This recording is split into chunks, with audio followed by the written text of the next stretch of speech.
Kansas City Mayor Quinton Lucas. I am so excited to be a small part of the Front Porch Alliance's 2021 Rise and Shine Breakfast. The Front Porch Alliance does outstanding work in Kansas City and our community, looking out for young people and looking out for our neighbors and their homes. More than anything though, I thank you for keeping a sense of community in a challenging time. 2020 and 2021 will be years we remember forever. But importantly, it's been the work that you do, connecting with our community, our neighbors, folks from the other side of the city, and showing us that we're still all together as one. Thank you so much for the work that you do. Thank you for your support of Front Porch Alliance, and more than anything, thank you for being outstanding Kansas Cityans. God bless you all. Good morning. We're glad that you're joining us for the 5th annual Rise and Shine Breakfast in support of the Front Porch Alliance. My name is Megan Black. I'm the president of Front Porch Alliance's Board of Directors and your host for today's virtual event, and I am speaking to you from Front Porch Alliance headquarters at the Lamp campus on Linwood Avenue. Thank you so much, Mayor Lucas, for your kind words and encouragement today. Whether you're joining us from home or from the office, we hope that you are safe and well. Amid the uncertainty in our world today, we know one thing for sure.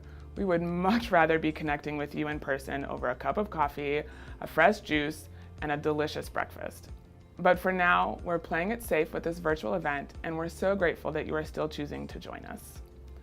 I want to kick us off this morning by expressing a huge and heartfelt thank you to this year's Rise and Shine Breakfast co-chairs, Barb Haviland and Julie Sykes. These two are truly a dynamic duo who not only have orchestrated this year's event, but also serve on our board of directors.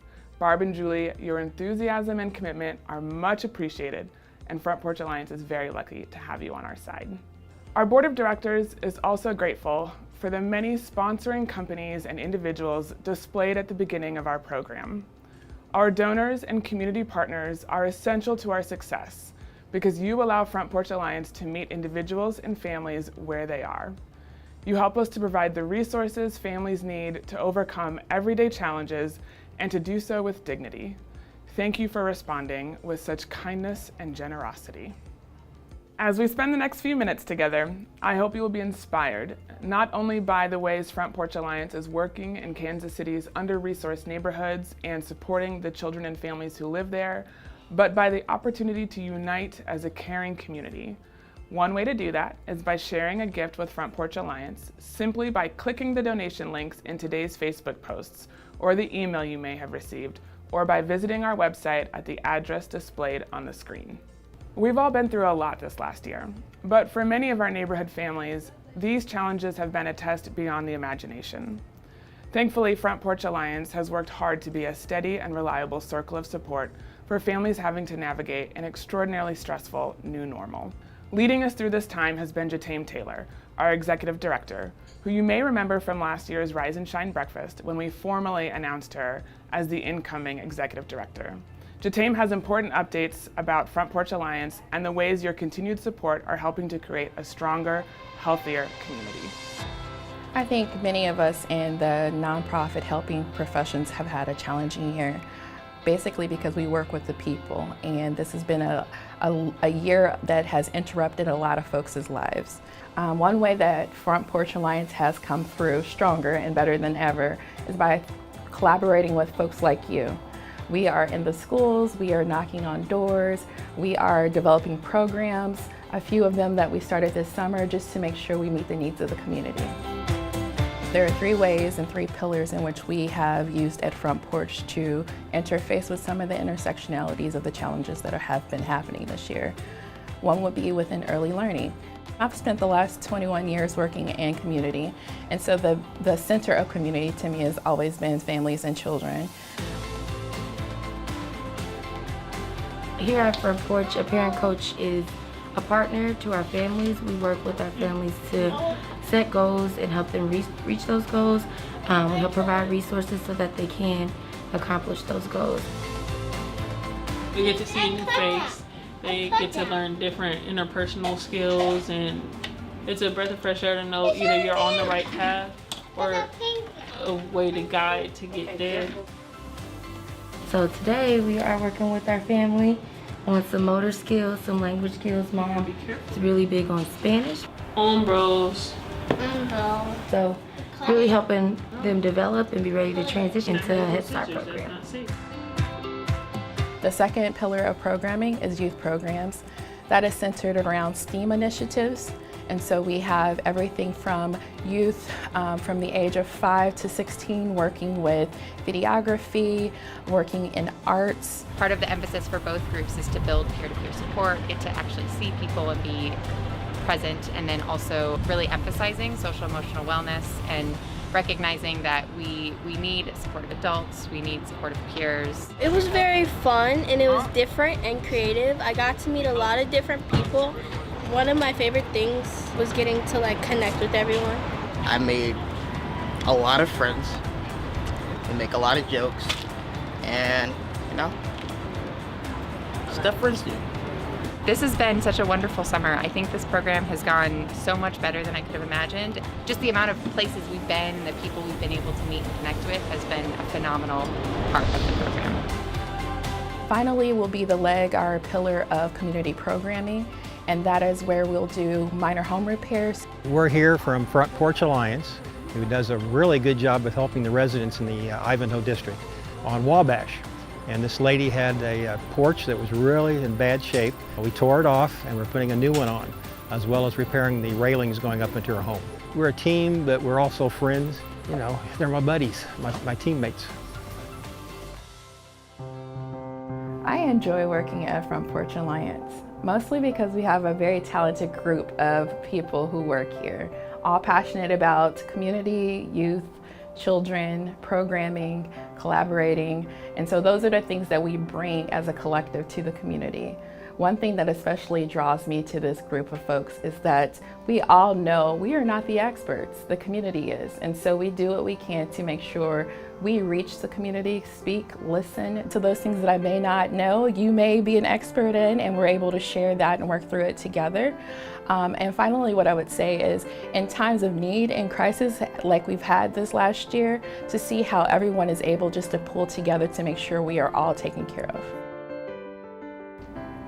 This work could not be done without having partners. One of our greatest partners is in our early learning programs, and that would be Mid-America Regional Council's Head Start program. I'm excited to announce our 2021 Porch partner as Head Start.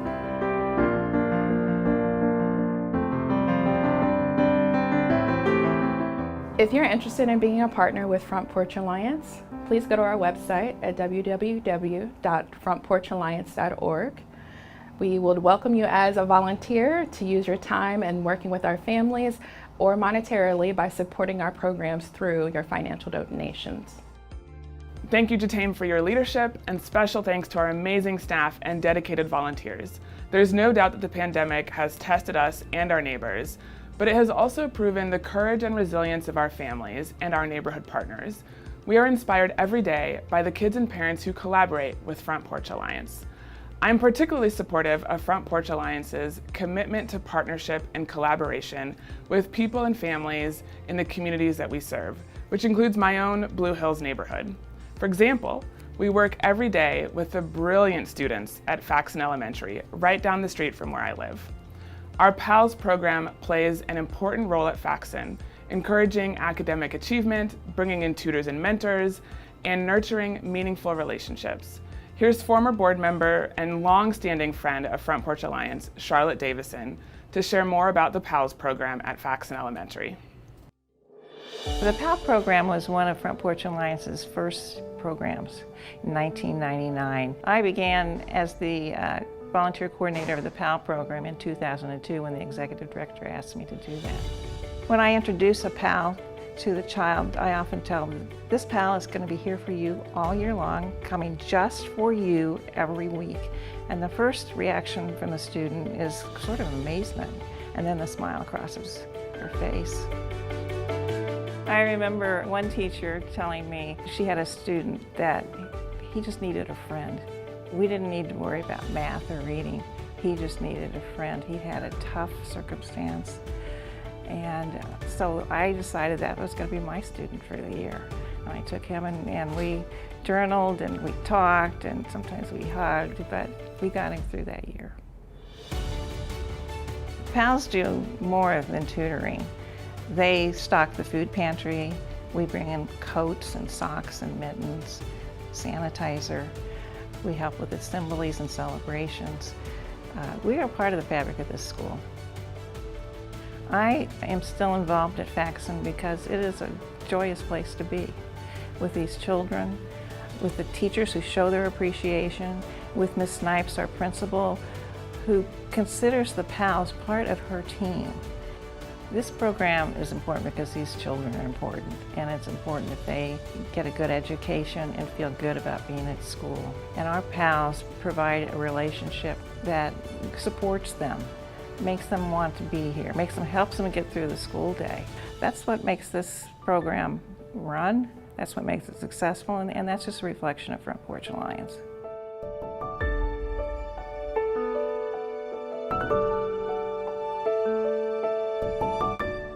Thank you, Charlotte, for being a devoted champion for Front Porch Alliance for so many years. We're honored to have you as honorary chair of this year's Rise and Shine Breakfast.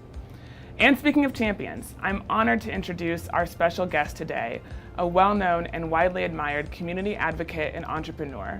We are privileged to be able to sit with Chris Goode, the proprietor, owner, and CEO of Ruby Jean's Juicery, on the front porch of the house where his grandmother, Ms. Ruby Jean herself, lived, and where she helped raise Chris for many years.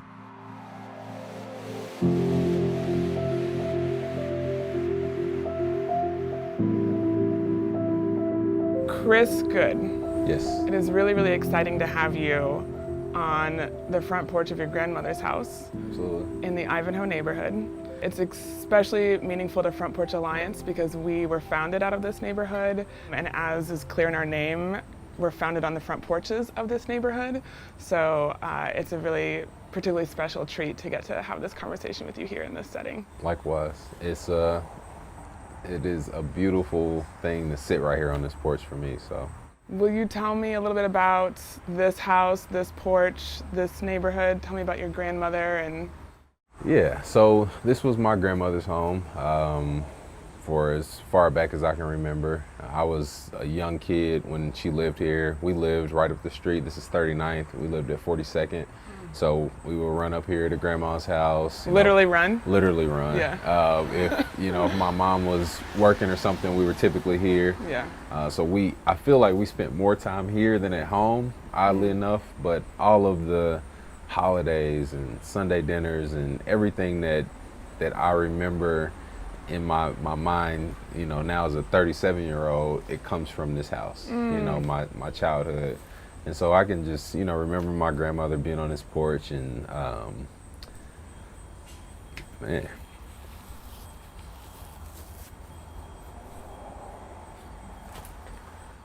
You said it was a kind of emotional coming back to this. Whose idea was this? Shoot. My grandmother she was just a strong woman. Very, very strong. She had this way about her that was very quiet, very simple. She didn't require a lot. She didn't ask a lot, verbally, but she demanded respect, and she demanded that respect just by the way she loved us. She was a powerful woman. What was she like in the neighborhood? Like, how would your neighbors have talked about your grandmother? You knew you would get something to eat. Like if you were hungry, you would be fed. She'd give you her little classic smirk and a wave. Our logo is her face now, and it's this smile, but it was from this actual photo. And how did your time in this house, on this front porch, how does that influence or shape who you are now? I would not be who I am without it. It's essential to the core of who I am. The experiences in this house, on this porch, in this yard, on this block, it's shaped who I am as Chris today. Front Porch Alliance, in its inception, was an attempt to form relationship with folks in this neighborhood and to support families in this neighborhood, and that's still what we endeavor to do today. And I am curious about the way in which you felt supported growing up here. it was a community, you know, and nobody really had much of anything, but it never felt like it, you know. To be honest, as a kid growing up early on in this neighborhood, you know, it's like even in lack, there was abundance. And I think it was just because we were so insulated by love and just the simplicity of family. How have you carried it into Ruby Jeans? You know, I think that the vibe of Ruby Jeans today reflects the spirit of my grandmother. Like, I was just sitting there this morning having breakfast with my son, and we were slow, but you could still just feel this vibe. You know, it's very chill, very simple, just like her. She was simple, she was chill, she didn't have to say a lot, but you felt good when you walked across this threshold, and when you walked, you know, back out. You would be greeted in a loving way. You would be sent home in a loving way. Walk in, get food. Yeah, exactly, and that's what we are today. And that's one of the things I stress to my team is, like, when somebody comes into these doors, they're walking into my grandma's house. That's how I say that to them, because she absolutely would speak. You know, she would hug you. We can't hug every customer, but the vibe, the energy of it is still very much the same. And I mean, her face is smiling down at the front when you walk inside, and that's intentional because she was just good. She was just, as simple as that, she was a good person. And I want people to feel that same energy when they come in the stores. Yeah. She's well on her way to becoming an icon of Kansas City, I think, through your logo. You know, we work with a lot of kids and families in this neighborhood and other neighborhoods around, and they're amazing kids, and they have challenges, and we get to kind of be there as they find their way through these challenges and become incredible teenagers and adults. And I wonder if you'd be willing to share some of the challenges that you navigated for yourself coming up and in your business. So during this period of my life when we were here, my mother was a single mother of 4 kids, working 2 jobs, even 3 at times. And so the significance of this period of my life is that's the reason why my grandmother and I and my siblings were able to get so close, because she was that, you know, she was the babysitter when nobody else could do it. She was that extra layer of support that my mom wouldn't have been able to do it with us without her. Yeah, she was the village. So she was the stability that we needed, but she just had this immense level of strength. And so the challenge, I think, was financial back then, but I only know that in present day. Back then, we don't really know. We just know mom's at work, we're with grandma. You know, we're stretching a pot of spaghetti for however many days, or a pot of chili for however many days. And yeah, we probably were tired of eating spaghetti and chili, but we were happy to have it, and we didn't turn our nose up. And then you fast forward that into a business perspective, and you know, growing a small business from nothing with no loans or anything like that, and you face a lot of financial hardship, a lot of sacrificing because I can see what's ahead, and you know, as a man of faith, it's like I know why I'm doing this. And so even though we might be, you know, it might be a struggle to make payroll at some point in the business, I know that up ahead it won't always be that way. And I think that really is, you know, is synonymous to that experience in life. Sitting here on this front porch in this neighborhood, I wonder if there's anything you would say to your grandmother's spirit if she were here, to the neighbors here. Like, what would you say to this neighborhood? I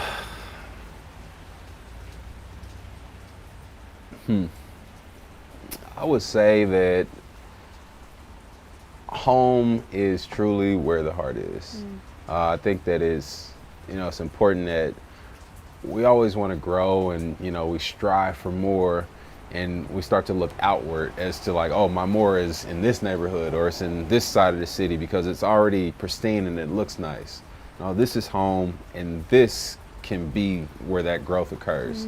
And it's about staying planted and rooted right here in this community. Not always looking outward, but looking inward, just looking around. There's so much opportunity. I don't necessarily see this house boarded up and instantly think blight. I think opportunity. I think opportunity to make home feel like home. What about to the people who support organizations like Front Porch Alliance and other places that are in this neighborhood, in these neighborhoods, trying to make a difference? What would you say to those people? Keep going, dig deeper, go farther, get more partners. That's when you look outward, bring outside partners in. Yeah. I think that's the key to successful partnerships is, okay, we can leverage your awareness on social media or your financial prowess, but it's all intended to create good and real outcomes. This would be one of the areas that, from a Parks and Rec standpoint, would be a QLID zip code, so life expectancy is not going to be as great as other zip codes, and I think that's an opportunity that's bigger than anything. If you can start to extend life expectancies in the zip codes that need that, that's the biggest work that we could ever do in our lives. And so to the Front Porch Alliance, to other nonprofits that are impassioned and serious about doing work on the east side of Kansas City, keep going. We applaud you guys. We appreciate you. It's important. And do you have a particular vision or hope for this neighborhood? And I'm wondering if these are connected. Do you have a particular vision or hope for Ruby Jeans moving forward? My hope for this neighborhood and other neighborhoods on the east side would be that they just start to look like what they truly are. Like this house isn't all that special, but in my mind, it's a mansion. It's got a fountain out there and it's beautiful landscaping, and because that's the heart of my grandmother, and not that material things reflect our hearts, but I want the people in this community to see this as more. Yes. Because it is and it will be so much more. From a Ruby Jeans standpoint, I want us to be a brand that really lives what we say. Not just have this cool slogan and say, we make juice for a reason. It's great for branding, but then we don't do anything.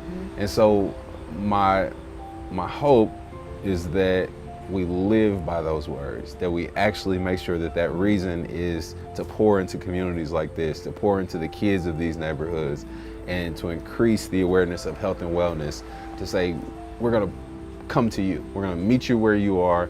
You don't need to live anywhere special or anywhere that looks anywhere different than this. And we're gonna continually pour into you. We're gonna find outside resources, and we're going to pour into this side of the city.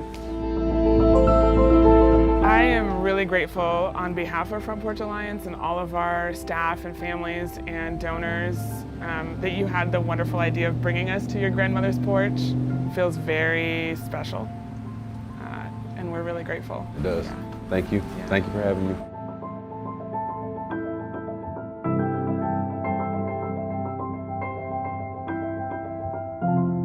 Like so many of us and so many of the children and families we serve, Front Porch Alliance has weathered extraordinary challenges over the last year. You may remember that the virtue of resilience was the theme of last year's Rise and Shine breakfast, and it remains front and center for our staff and board. We have persisted and worked hard and learned a lot. As we look to what comes next for us as an organization, we are keeping the aspirations and hopes of the children, teens, young families, and neighbors who we serve front and center. Your support today will help us do that. Your gift might help a kid discover the magic of robotics, or it might go toward throwing a baby shower for a new and probably overwhelmed young parent, or it will help a group of kids and their parents travel to a STEM competition where they may be the only kids from their neighborhoods who are there. Our families are amazing, and their hopes and dreams are huge. Your gift will matter. I hope you will consider supporting our mission with a contribution today. On behalf of everyone at Front Porch Alliance, we want to thank you for taking time out of your day to join us. Our hope is that next year we will all be together again, enjoying good company and breakfast on our front porch. Until then, have a great day. Please stay safe and well.